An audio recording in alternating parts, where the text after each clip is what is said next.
आज मैं सुनाने जा रहा हूँ आपको एक स्कूल टॉपर की कहानी। मैं डॉक्टर अब्दुल कलाम। मैं आपको एक कहानी सुनाऊंगा कि कैसे मैं स्कूल का टॉपर बना। वे दिन थे जब द्वितीय विश्व युद्ध में हर कोई हमारी आज़ादी की प्रतीक्षा कर रहा था। हमारे देश के सभी लोग खुश थे और सभी स्वतंत्रता सेनानियों की तरह हमारी स्वतंत्रता सेनानियों की जय जयकार हो रही थी। मैं अपने देश के लिए कुछ करना चाहता था। इसके लिए एक अच्छे से स्कूल में पढ़ना चाहता था। क्योंकि मैं एक गरीब परिवार से था, मैं फीस नहीं दे पाता, इसलिए मैंने उनसे यह भी नहीं पूछा कि मेरे पिता क्यों पढ़ा रहे हैं। माँ मेरे पास आई और उन्होंने कहा, मैं उच्च शिक्षित नहीं हूँ, लेकिन हम जानते हैं कि आप उच्च अध्ययन करना चाहते हो। हम जानते हैं कि अब्दुल आपके पास बहुत महान सपने हैं, लेकिन आप चिंता मत करो। हम किसी तरह फीस का प्रबंध करेंगे ताकि आप एक अच्छे स्कूल में पढ़ सको। आप किस स्कूल में जाना चाहते हो?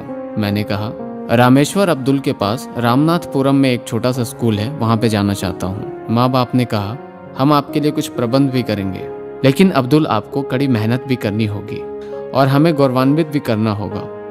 मैंने कहा, मैं पूरी कोशिश करूँगा। उसके बाद मेरे भाई मुझे स्कूल ले गए और प्रवेश की औपचारिकताएं पूरी करी। यह एक बहुत अच्छा स्कूल था। कक्षाएं बड़ी थी और हम सभी के लिए शाखाएं भी थी। खेल गतिविधियों को पढ़ाने के लिए शिक्षक ब्लैक बोर्ड और चौक का उपयोग करते थे।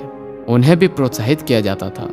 स्कूल के दौरान शिक्षक बच्चों को कक्षाओं के बाहर लेके जाते थे, छात्रों को पढ़ने के लिए, पेड़ों के नीचे बैठने के लिए और अध्ययन करने के लिए। हम एक पीसी से दूसरे पीसी पर जाते थे जब हमें एक दिन अपनी कक्षाएं बदलनी होती थी। एक दिन मैं जल्दी में था, इसलिए गलती से मैं एक गलत कक्षा में चला गया जहां मेरे गणित के शिक्षक कक्षा ले रहे थे। उन्होंने मेरी ओर देखा और कहा, हाँ तुम क्या चाहते हो? मैं अपनी कक्षा में भाग लेने आया हूँ, क्या तुम देख नहीं सकते कि यह तुम्हारी कक्षा नहीं है? मैंने कहा, क्षमा करें। फिर उन्होंने कहा, तो आप इसमें कर क्या रहे हो? अच्छा है, अगर आपको सही कक्षा में जाने का रास्ता भी नहीं मिल रहा है तो आपको वहाँ वापस चले जाना चाहिए जहाँ से आप आए हो। अन्य सभी छात्र मुझे देख रहे थे और शिक्षक हंस भी रहे थे। फिर मुझे सबके सामने एक छड़ी से मारना शुरू कर दिया। मैंने कहा क्लास में, सर प्लीज प्लीज आप मुझसे नफरत मत करो, मैं ऐसा फिर से नहीं करूंगा। मैं दुखी था, मुझे भी घर की याद आ रही थी। मैं घर वापस जाना चाहता था। फिर मैंने सोचा कि मेरे माता पिता ने मुझे स्कूल भेजने के लिए बहुत बड़ा त्याग किया है। मुझे अपने माता पिता को गौरवान्वित करना है।